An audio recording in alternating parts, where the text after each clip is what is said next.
tudo que você falar agora já vai estar. Vai ser usado contra você. Então melhor é ficar em silêncio, né?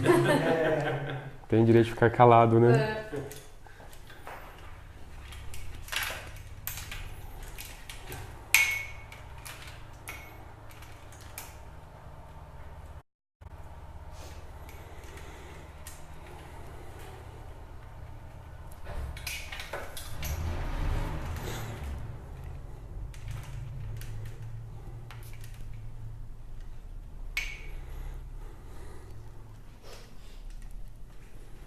Todo mundo com frio hoje, quietinho, né?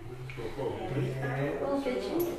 Mas nós viemos de lá, da minha casa aqui de a pé, bem mais esquentada, demora 20 minutos deu de aqui, tem devagarzinho. Mas esquentou. Você vê? Depois você vem para onde você sai. Muito bom.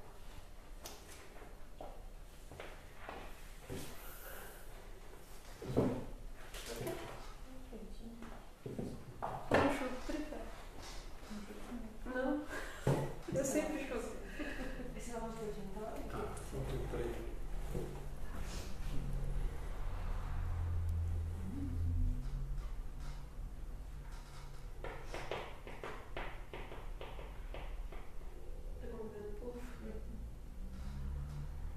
Obrigado pelo convite aí, Fran. Você falou que não estava parecendo com você.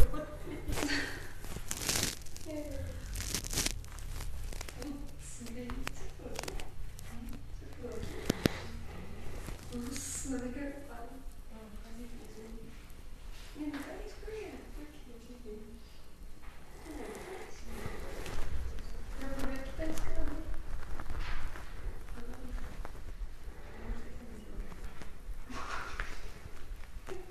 Vou falar o quê?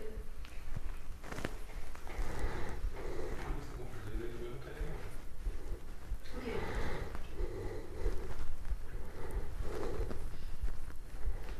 Não tá funcionando o seu?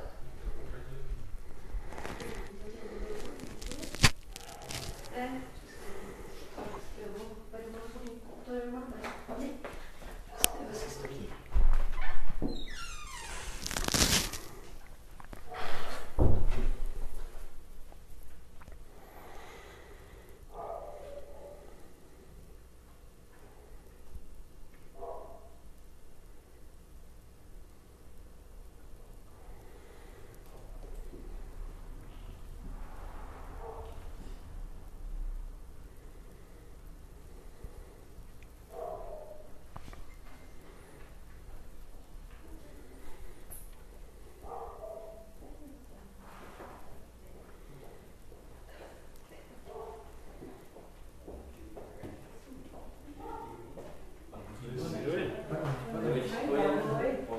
Boa noite.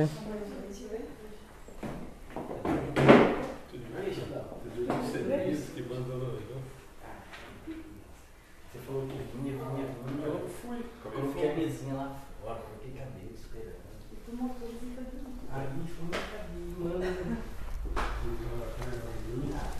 Eu queria tomar todas. Não vem mais. Lá tudo animado. Aceso o negócio, tá? Deixei pergaminho preto. Aí chega que eu faço porção.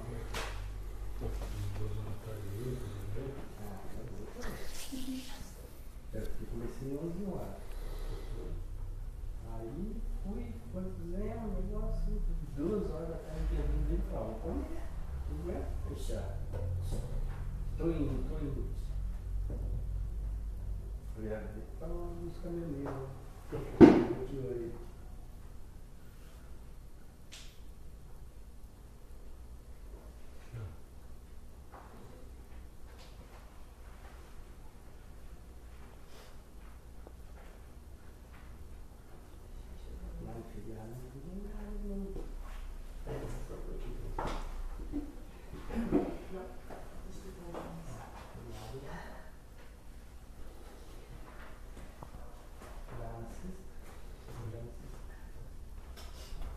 Boa noite a todos. Boa noite, Jorge. Boa noite. Muito obrigada por ter aceito o nosso convite. É uma honra recebê-lo. Um assunto difícil, né? mas é um assunto que hoje em dia precisa ser muito conversado mesmo, né? Com certeza. Que os dados assustam, né? Quando a gente faz uma pesquisa em qualquer lugar, Assustador. é assustador. O tema é o suicídio dessa noite, com o Jorge, então gostaria de pedir a todos que nesse momento fechasse os olhos, tentasse se desligar do mundo lá fora, tentando se manter em conexão com Deus, com nosso Pai, Jesus, nosso Mestre Divino, Jesus, nosso amigo, que ampara, que cuida, que não nos abandona, aquele filho, aquele irmão mais velho, né? Que está sempre do nosso lado. Agradecendo a espiritualidade amiga que aqui se encontra. Agradeço também a todas as pessoas que estão nos ouvindo. Pedimos a toda a espiritualidade, seu trabalho que é tão sério, que sabe o que cada um precisa ouvir nessa noite. Pedimos, Jesus, que nos oriente, que nos abra a nossa mente para que a gente ouça com o coração realmente. E que as pessoas também ouçam o que consigam tirar o que precisam nesse momento. Mais uma vez agradecidos pela oportunidade do trabalho, pela oportunidade de estarmos reunidos em nome de Jesus, de Deus. Damos por início o trabalho de hoje, da palestra. Fica à vontade. Obrigado.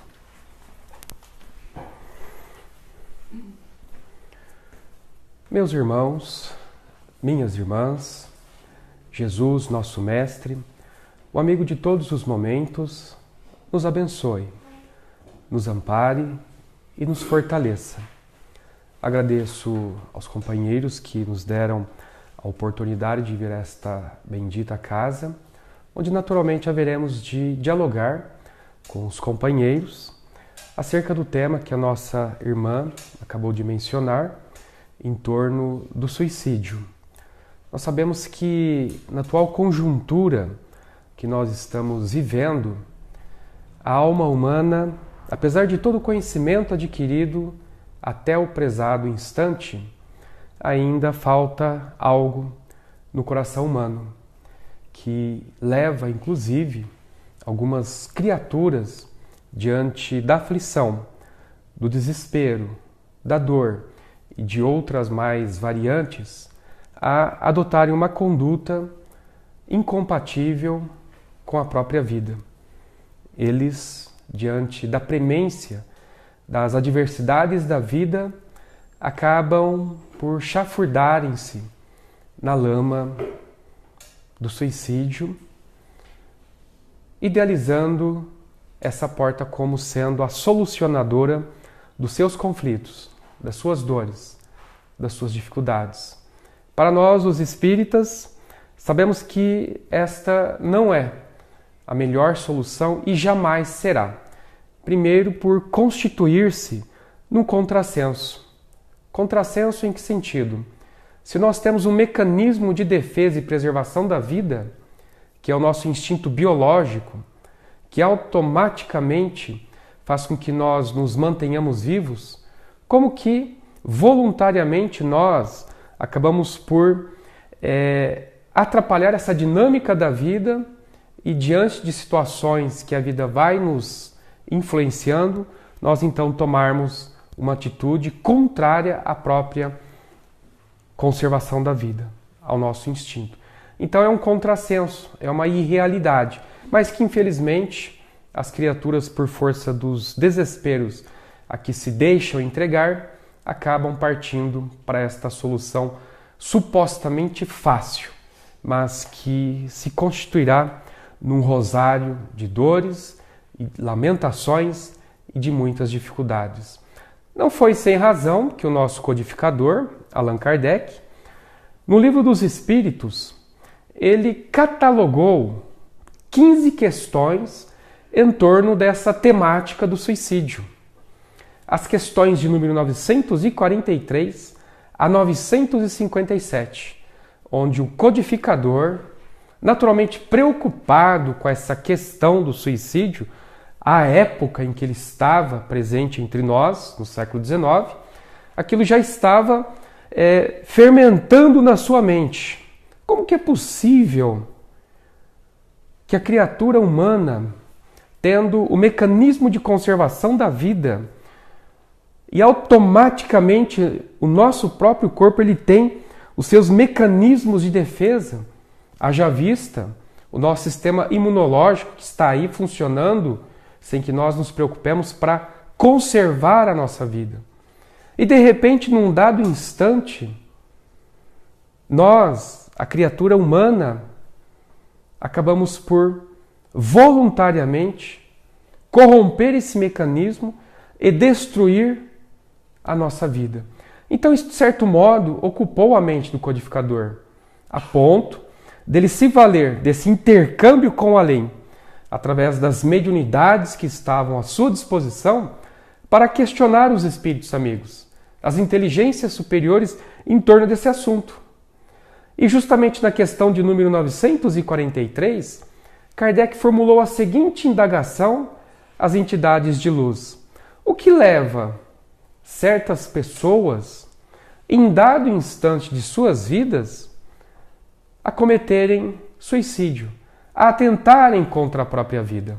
Essa foi a pergunta feita pelo codificador aos espíritos amigos. E qual foi a resposta dada por eles? Efeito da ociosidade, da falta de fé e da saciedade. Então os espíritos responderam para Kardec que essa ideia que começa a ganhar corpo na mente humana, levando a criatura inclusive a este gesto tresloucado, desesperado, de acabar com a própria vida, tem como balizas esses três sentimentos, essas três situações. A de ociosidade. Nós aprendemos com um ditado muito antigo que diz que mente vazia é oficina da perturbação. Então, quando nós estamos ociosos, com a mente vazia, naturalmente, nós poderemos, dependendo do grau de nossa divagação mental, entrarmos em sintonia com entidades infelizes e delas recebermos influenciações negativas que haverão de nos influenciar o psiquismo a ponto de entrarmos num estado mental tipo stand-by, ou seja, mente vazia, mente totalmente desfocada dos objetivos maiores da vida, e num dado instante, essa ociosidade, essa ausência, essa inatividade psicológica vai nos causar o surgimento provável de ideias não condizentes com o nosso equilíbrio, com a nossa harmonia psíquica e emocional. A falta de fé, dada como causa de alguns indivíduos se entregarem ao suicídio, também tem levado muitas criaturas à bancarrota, à derrocada existencial.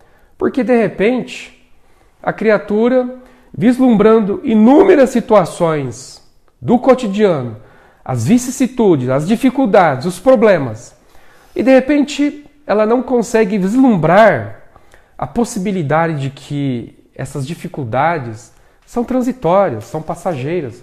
Como tudo em nossa vida, naturalmente, é transitório e passageiro, na vida material na qual nós estamos inseridos. Então a criatura, quando ela não tem essa concepção de uma força divina, de um conhecimento que lhe ofereça a compreensão de que o problema não é um fim da própria existência, mas é um meio que a existência nos fomenta para que nós progridamos, e a criatura não tem essa visão, esse vislumbre de que posteriormente essa situação de dificuldade, de dor e aflição, ela poderá obter as bem-aventuranças que o Cristo havia prometido ali no capítulo 5 do Evangelho de São Mateus, sem essa concepção de uma vida não alcançável pelo fenômeno da morte, a imortalidade, a falta de fé, vai fazer com que a criatura também entre num processo, num mecanismo psicológico de stand-by, de negação da própria vida, não verá os objetivos maiores da existência e ela pura e simplesmente poderá também, por esse canal, resvalar para o terreno das ideias autocidas, das ideias autodestruidoras. E os espíritos também dizem que a saciedade é uma das causas que fomentam a ideia de suicídio em muitas pessoas. A saciedade, eu posso dar um exemplo para vocês. Eu acredito que vocês devem ter contato ali com a Sky, os canais da Sky. O ID, de número 149, esse é o canal, ID, Investigação Discovery. E ali tem um quadro, um programa muito curioso, muito interessante, intitulado Anatomia de Famosos.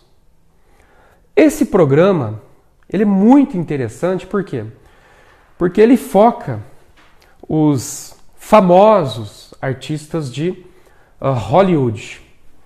E o que nós observamos como pano de fundo, ou lugar comum das mortes que são ali ventiladas nesse programa, sempre tem como elemento basal o estado de extrema saciedade que essas pessoas acabam por adquirir depois de angariarem um status social que a própria mídia lhes favorece quando eles ganham o estrelato, por exemplo, e já não tem mais aqueles objetivos a serem alcançados na vida, porque já atingiram o estrelato, já experimentaram de todas as sensações e prazeres que o dinheiro lhes proporciona, e chega um dado instante, com os sentidos totalmente anestesiados pelo uso constante e abusivo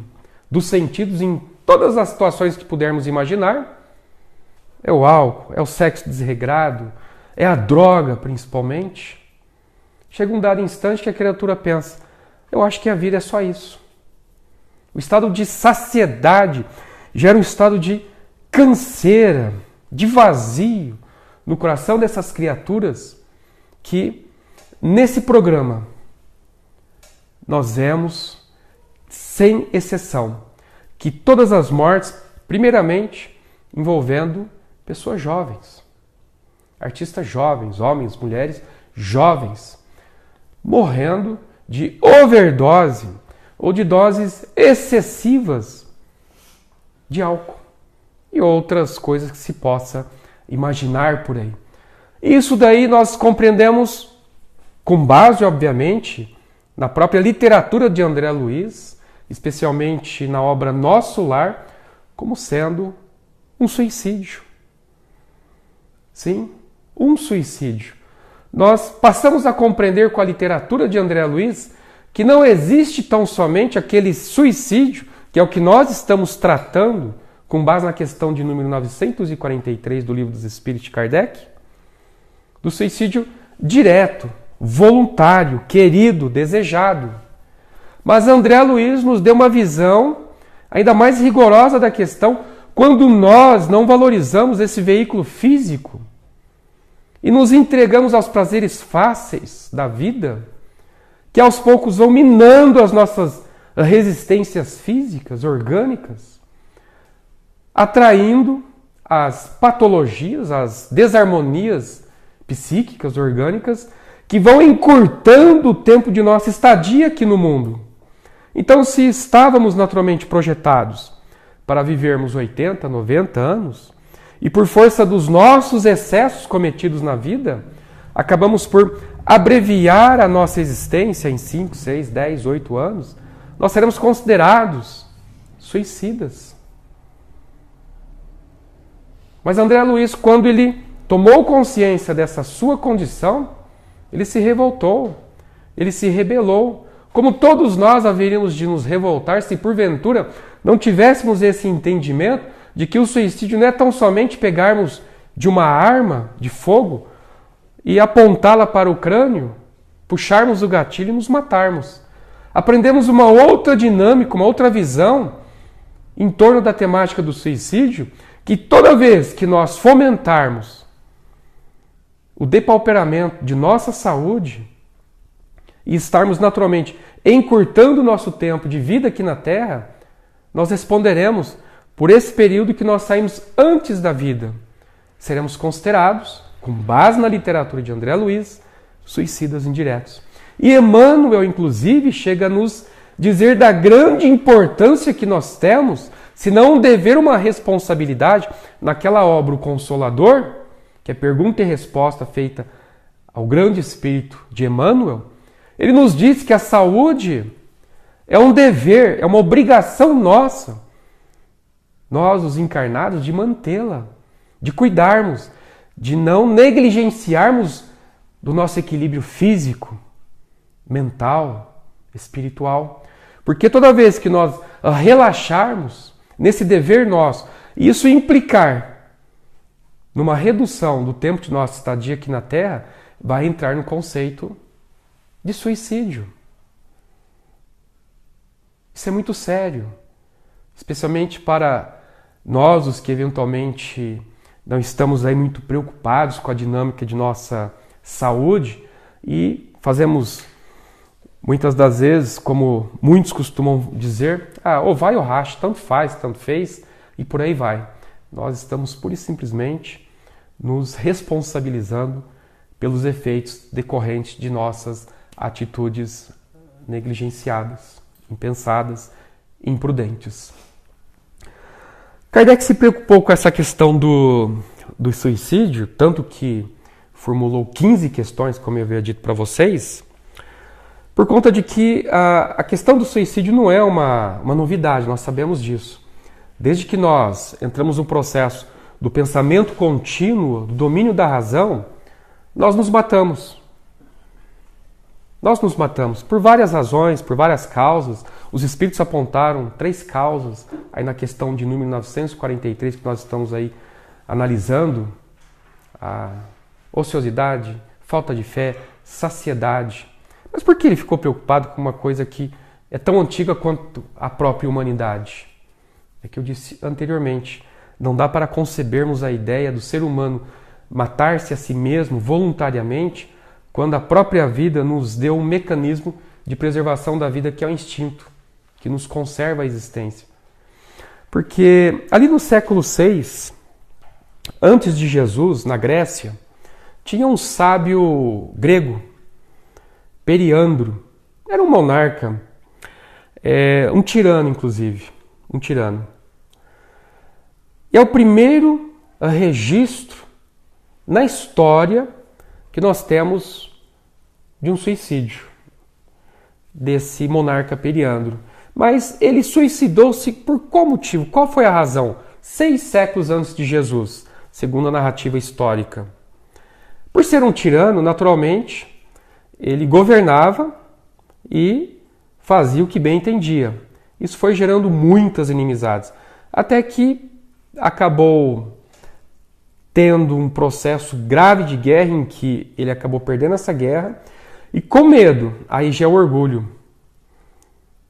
É o orgulho, não desejando que os seus adversários, que já estavam praticamente sitiando ali o seu reino, a sua cidade, o tomassem como prisioneiro, e naturalmente a pena seria o esquartejamento, a morte, o esquartejamento dele. Ele não desejou isso em hipótese alguma e preferiu, porque jamais queria ter o seu corpo vilipendiado pelos adversários, preferiu chamar 2 de seus soldados que o levaram, ele deu ordem para que os soldados levassem ele até uma floresta e lá ele deu ordens para que esses 2 soldados matassem ele e enterrassem o seu corpo. Isso, evidentemente, para não ser pego pelos seus adversários. E nós temos também ali no capítulo 27 do Evangelho de Mateus o suicídio clássico, histórico que nós conhecemos, registrado ali na Bíblia, que é o suicídio de Judas. Qual foi o motivo que levou Judas a suicidar-se através do processo de enforcamento? Remorso. Textualmente, Mateus relata que ele, tomado de remorso, por ter verificado que havia entregue um inocente à sanha dos judeus, ele então não suportou o peso daquela culpa, então um grau de remorso profundo e suicidou-se.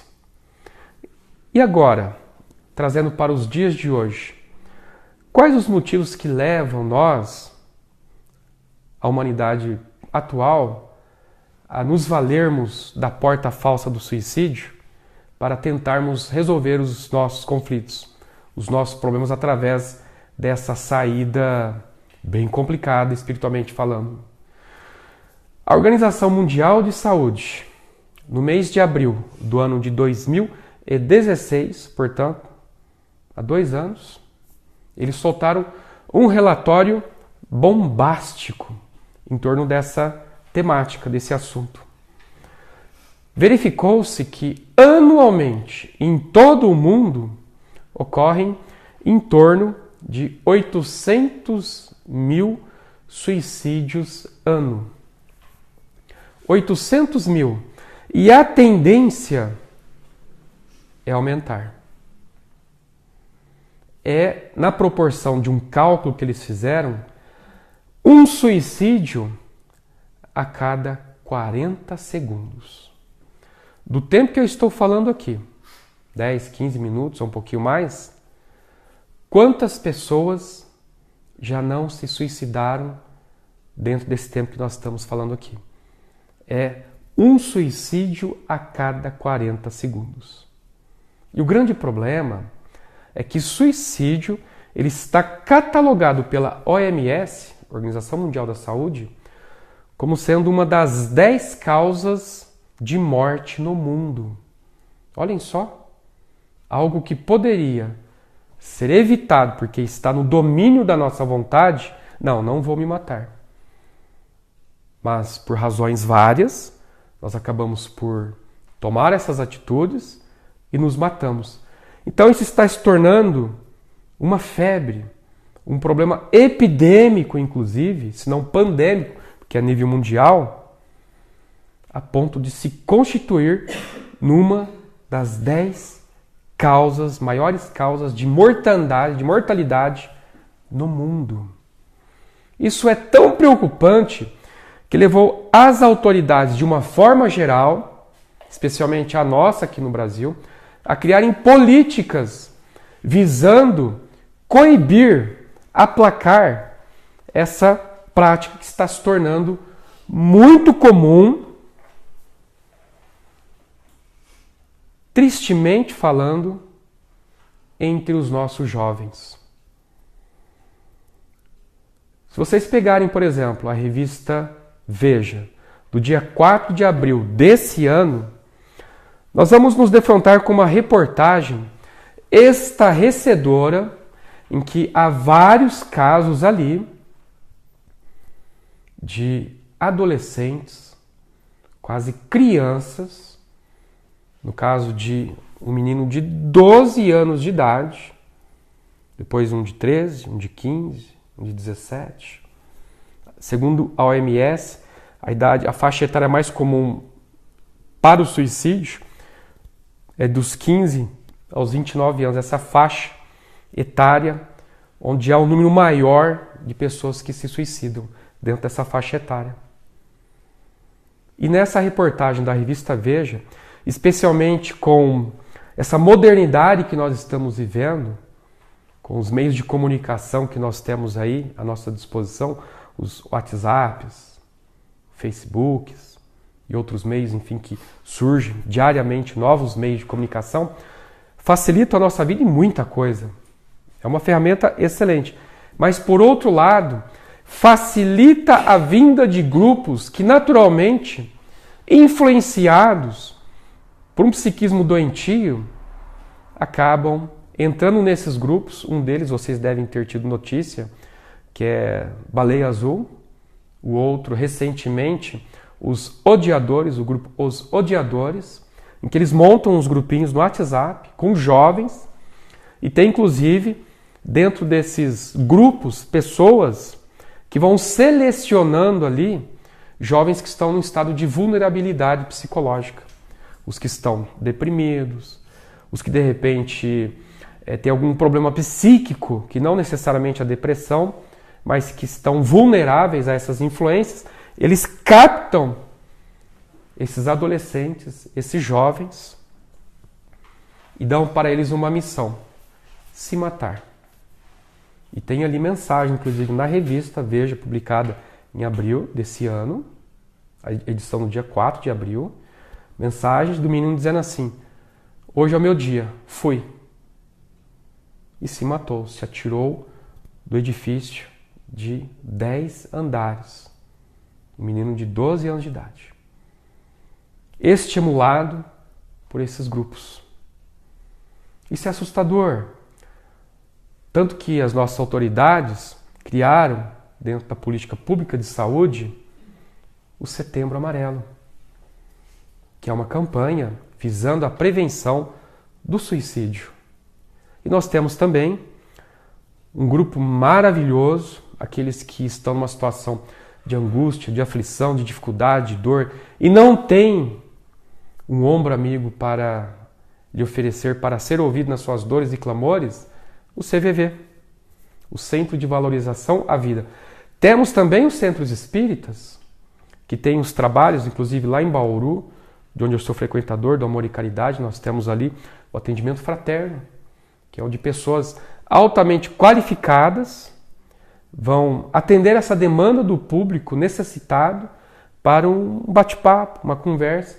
E diante da dinâmica da conversa, eles são então encaminhados para um grupo muito bom lá na casa, que é o TDM, que é a terapia para quem tem problemas depressivos, é a terapia magnética para depressão, grupo de TDM, os grupos de paz conjugado, as reuniões públicas de palestras, os trabalhos mediúnicos, enfim, tem toda uma dinâmica dentro da casa espírita também, além, obviamente, do CVV.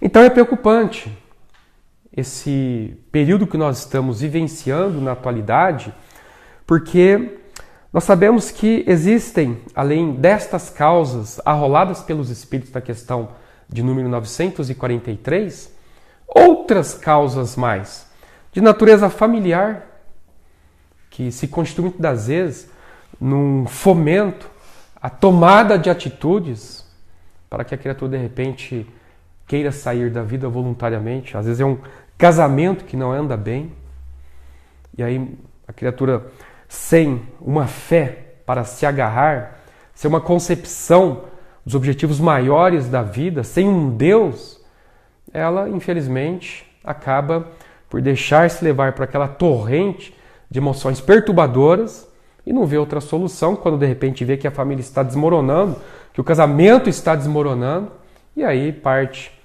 para essa situação de imprudência, de agressividade contra si próprio. Então, minha gente, nós precisamos ficar muito atentos, especialmente aos nossos jovens, que na atualidade nós não temos números oficiais, mas se sabe que é grande o número de jovens que são mortos pela voluntariedade da conduta, ou seja, pelo suicídio, que não são balizados nesses números estatísticos. Nós sabemos disso. A própria revista Veja, essa que nós citamos de abril de 2018, ela menciona esses dados aí. Então é preocupante, é muito sério, então é preciso que haja um trabalho voltado à nossa juventude. Porque os nossos jovens estão perdendo a motivação muito fácil, por razão de vários problemas. E nós temos que ficar muito atentos à mudança de comportamento. Um dos indicativos que levam a crer que aquele jovem pode vir a ser um potencial suicida de repente verificarmos que ele tinha um comportamento alegre, extrovertido, de sair com os amigos, enfim, de curtir a vida dentro da sua faixa etária, que é natural nos jovens. E de repente ele se enclausura, ele se isola, ele fica aflito, angustiado, entristecido e começa a mudar a sua conduta, a sua rotina, de isolar-se cada vez mais. É um primeiro sintoma.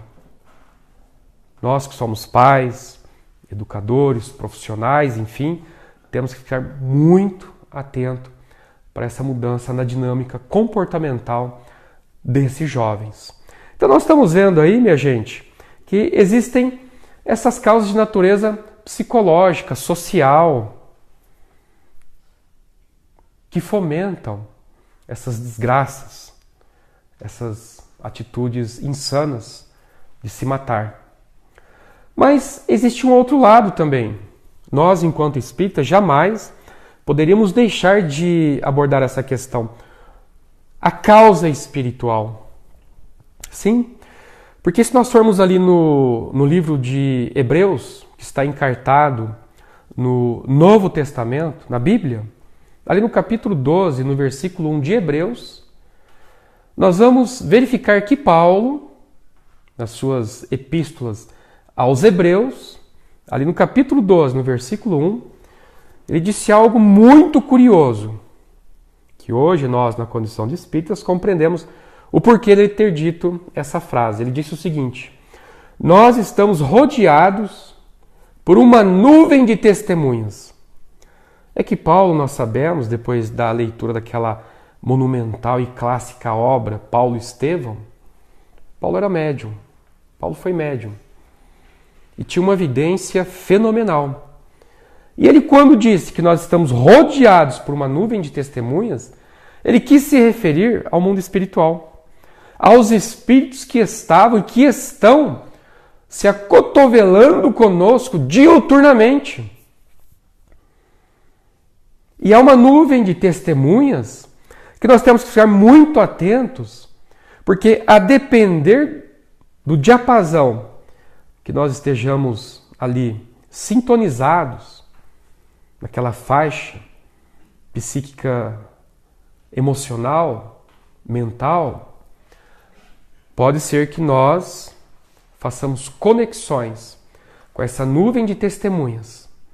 Infelizmente, com essas testemunhas infelizes, espíritos perturbados ou perturbadores, e nos conectarmos a eles. Não foi sem razão que Jesus disse: orai, vigiai, para não cairdes em tentação. Então, é o Mestre nos mostrando acerca da necessidade de mantermos a nossa sintonia sempre em alta. É natural que nós flutuemos ao longo do dia. Uma hora estamos lá com a emoção em alta, num dado instante estamos baixo astral, num outro a gente levanta e assim vamos vivendo a nossa vida. Agora, o problema é permanecermos estatelados, estagiados numa faixa de estação psíquica negativa, deprimente, emocionalmente falando. Por quê? Porque é aí que nós faremos conúbios, conexões com essas entidades perturbadas ou perturbadoras que naturalmente vão nos influenciar a existência negativamente para que tomemos certas atitudes. E aí nós perguntamos, mas muitas das nossas atitudes que tomamos no dia a dia têm influência espiritual? Kardec perguntou.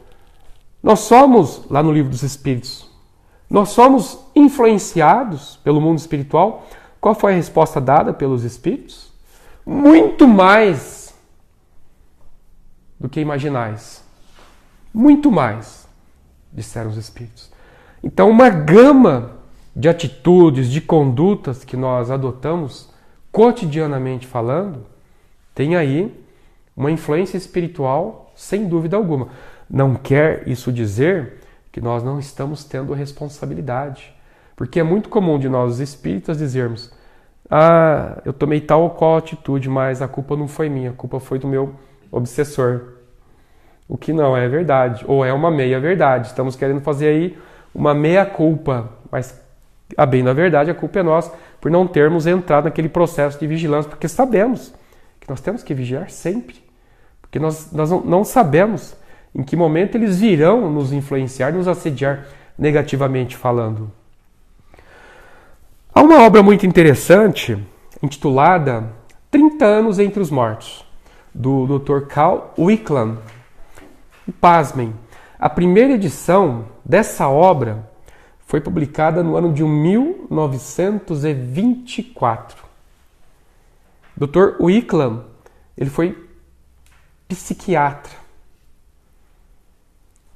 totalmente avesso a qualquer tipo de ideia relacionada ao processo metafísico, ou enfim, espiritual da vida. Psiquiatra que era, muito apegado ao conceito cartesianista da existência, ou seja, a vida vista sob o prisma puramente de uma máquina, um prisma puramente objetivo, material, inexistente aí o conceito de alma, de algo anímico, ele descartava essa realidade e tinha tão somente a ideia mecanicista da vida. A vida é um fenômeno puramente biológico, químico, cerebral e acabou. As emoções é química cerebral. Essa era a concepção dele. Até que ele acabou sendo protagonista de uma experiência que surgiu supostamente ao acaso, ali onde ele estava numa mesa de necropsia, porque ele estava fazendo uma necrópsia num cadáver, e a sua esposa o auxiliava ali na mesa de necropsia. E de repente a sua esposa, ela acabou sendo tomada, ou seja, entrou num processo medianímico, recebeu ali naquele momento uma comunicação e ela ficou em transe e começou a conversar com o Dr. Wickland ali na sala de necropsia e começou a falar coisas que ele ficou espantado achando que aquilo era uma brincadeira da sua esposa. Quando de repente ele percebeu a seriedade da questão e começou a investigar as informações, os dados, enfim, que aquela entidade havia passado ali através da sua esposa. Até que, passado um bom tempo, ele compreendeu tratar-se de uma comunicação e verificou, depois de profundos estudos, a continuidade da vida depois da morte, a ponto de publicar essa obra 30 anos entre os mortos, em que ele admitiu, não por força de uma crença, mas por força de uma compreensão. Porque uma coisa é nós crermos, outra coisa é compreendermos, o que é muito diferente. Ele, cientista que ele se valeu do método racional, dedutivo, e concluiu finalmente pela existência da vida depois da morte do corpo físico, coisa que outrora ele jamais admitia, e depois passou a admitir. E nessa obra, 30 anos entre os mortos, ele diz coisas muito curiosas. Uma ideia muito avançada, especialmente por alguém dele, no campo psiquiátrico, da ciência psiquiátrica, escrever uma obra em pleno ano de 1924, século XX, dizendo o seguinte, que uma enormidade dos acontecimentos sociais, as guerras, as grandes convulsões, as grandes calamidades fomentadas pelo próprio homem, as atitudes, os comportamentos, as ideias, os trejeitos e uma gama infinita de conduta humana, hoje eu não tenho dúvida alguma e sem medo de me equivocar, digo do alto da minha autoridade que um número enorme de atitudes e condutas e problemas até mesmo a nível mundial é provocado por aqueles os denominados mortos, que na verdade mortos não estão. Estão vivos, porém numa outra forma de vida, forma imaterial, mas constantemente apegados a nós aí, nos influenciando positivamente ou negativamente. Isso ele diz nessa obra 30 anos entre os mortos. Agora, minha gente, diante disso, então nós sabemos que existe um mundo que se acotovela, um mundo que se ombreia com o nosso mundo material, que é o mundo dos espíritos, e nós vemos isso com muita nitidez naquela obra de André Luiz, intitulada Libertação. Quando ele diz que o nosso mundo só está no estágio onde está de evolução ainda deficitária, porque estamos muito à mercê desse mundo próximo de nós, que é o umbral. Às vezes nos referimos ao umbral, está lá. Não, o umbral não está lá. Se vocês pegarem uma obra muito interessante da Eigorina Cunha, intitulada Cidade no Além, que é um resumo da obra Nosso Lar, no final dessa obra vocês vão ver que tem um encarte, um mapa. E ali mostra a cidade Nosso Lar e mostra o nosso planeta Terra, mostra a localidade do Nosso Lar em relação à Terra e mostra o umbral. Onde está o umbral? Aqui nós temos o nosso planeta Terra. Nesse mapinha, nessa obra Cidade no Além, de Eigorina Cunha, nós vamos ver que o umbral é uma faixa cinza que começa aqui na crosta terrena e vai até um certo limite. Então começa aqui na Terra. Então o umbral começa aqui. O umbral não está lá. Por isso que nós temos essa influenciação muito grande e negativa, diz André Luiz nessa obra Libertação. Porque nós estamos grudadinho com o umbral. Em função disso, estamos muito à mercê desse mundo espiritual negativo, por força, obviamente, de nossas invigilâncias. E eles, naturalmente, vão nos influenciar de uma tal forma. E nessa obra, me recordo agora, da personagem central ali, que é Margarida, ela está num estágio de depressão, mas tão absurda, que ela está no último grau de obsessão, conforme estudou Kardec no capítulo 23 do Livro dos Médiuns, que é a subjugação. Ela está sendo subjugada, minha gente. Sabem por quantos espíritos? A mando do chefe das trevas, que é o Gregório? 60 espíritos. 60 entidades que saem do umbral a mando de Gregório, vêm à Terra para, num regime bruto de obsessão, ali num revezamento contínuo, enlouquecer essa mulher e fomentar nela, inclusive, ideias suicidas. Agora, uma coisa curiosa vem-nos à mente. É verdade que o suicida ele não tem perdão quando ele se mata?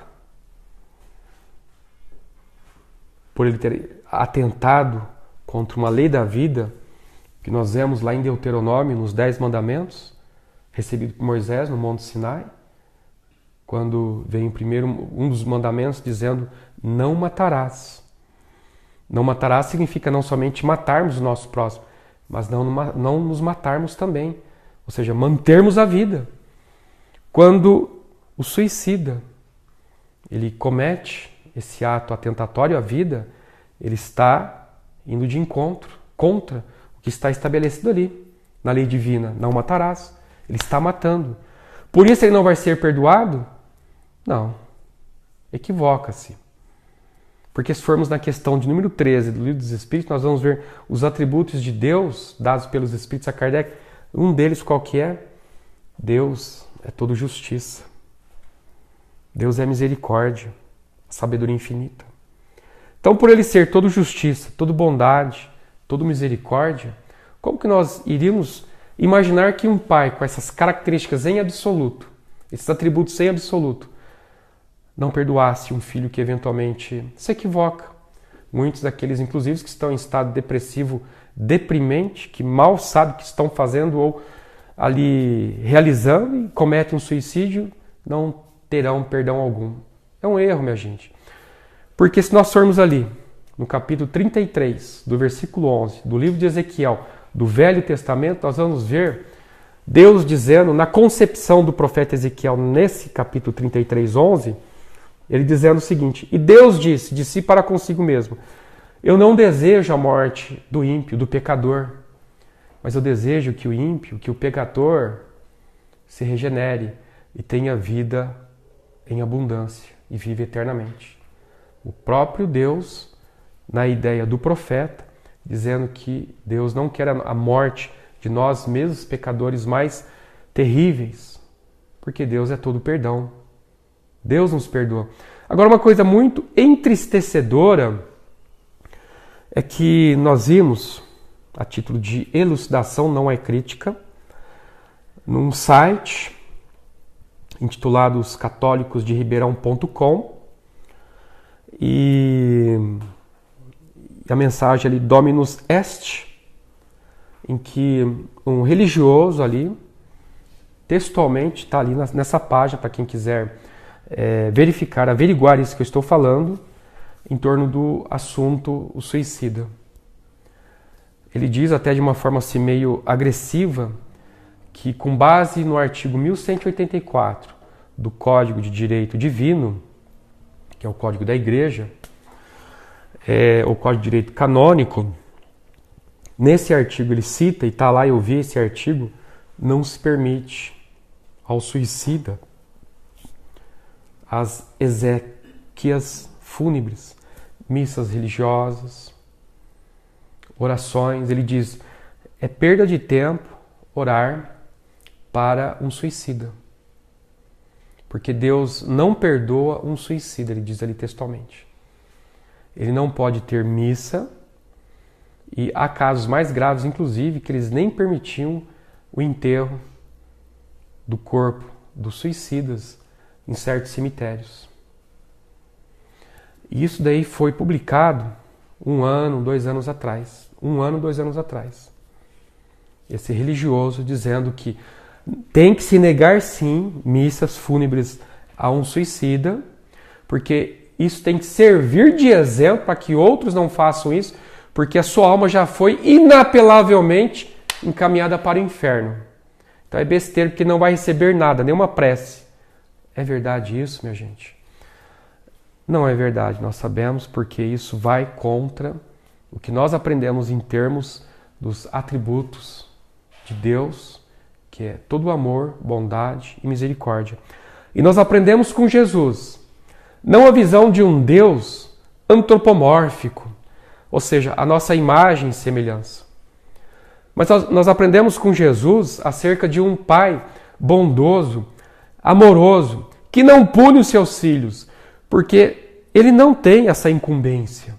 Ele criou leis perfeitas e sábias para reger a nossa vida e os nossos destinos, e nós temos intuitivamente impregnados a nossa consciência a ideia do certo e do errado. E toda vez que nós temos que decidir entre o certo e o errado, esse mecanismo consciencial vai despertar em nós avisos. Está errado. É a consciência que cada um de nós temos. Pequena ou não, mas cada um de nós temos essa consciência aí, ativa, diariamente. De modo que não precisa Deus nos punir quando nós temos uma consciência que nos diz o que é certo, o que é errado, o que vai nos trazer benefício e o que não nos trará benefícios. Então nós temos que ficar muito atento e acolhermos esses nossos irmãos, os que atentam contra a vida, vê-los como criaturas que, num dado momento, fraquejaram. E quem de nós podemos dizer que estamos imunes a uma situação dessa? Ou seja, quem estiver sem pecados, que atire a primeira pedra, disse o Cristo. Então nós não estamos aqui para atirar pedras em ninguém. Estamos aqui para acolher, para auxiliar. E o Espiritismo aí está para auxiliar essas criaturas que, infelizmente, acabaram atentando contra a própria vida, tiveram lá suas razões, mas sem qualquer aval divino, porque Deus não avaliza essas nossas atitudes, mas nos dá, obviamente, depois a oportunidade do recomeço através do reingresso à vida, mediante o processo reencarnatório. E para encerrarmos, fazemos, e nem poderíamos deixar de fazer menção, a uma obra fenomenal da Ivone do Amaral Pereira, intitulada Memórias de um Suicida, em que ali há um retrato fiel de uma entidade comunicante, tecendo em detalhes qual foi as sensações difíceis, dolorosas, que essa criatura, esse espírito, enfrentou quando se viu a braços com a consciência que ele tomou do outro lado da vida, no umbral, depois do despertamento da morte, em ter atentado contra a própria vida. O personagem é Camilo Castelo Branco. Sim, aquele grande escritor lusitano lá de Portugal, que escreveu uma belíssima obra intitulada Amor de Perdição, que é estudada em nossas universidades e escolas até hoje. Essa mesma entidade, Camilo Castelo Branco, que está nessa obra, psicografando através da desencarnada Ivone do Amaral Pereira, médium nessa obra psicografante, nos informando quais as consequências severas e difíceis que vão, naturalmente, enfrentar aqueles que atentarem contra a vida. E, por fim, na questão de 957 do Livro dos Espíritos, Kardec pergunta aos espíritos o que vai suceder depois dessas criaturas terem adotado essas atitudes. Os espíritos dizem que primeiro é o estado de decepção. Por quê? O suicida vai verificar que ele não morreu, que ele está vivo, como nessa obra citada, A Memória de um Suicida. É uma grande decepção. Segundo, ele terá que reparar o mal. Como? Vai reencarnar. Infelizmente, em condições deprimentes, difíceis, porém necessárias, muito amargas, para que ele possa se reajustar espiritualmente e recompor-se depois desse ato grave que foi o suicídio. Que Deus nos abençoe e obrigado pela atenção de todos. Muita paz.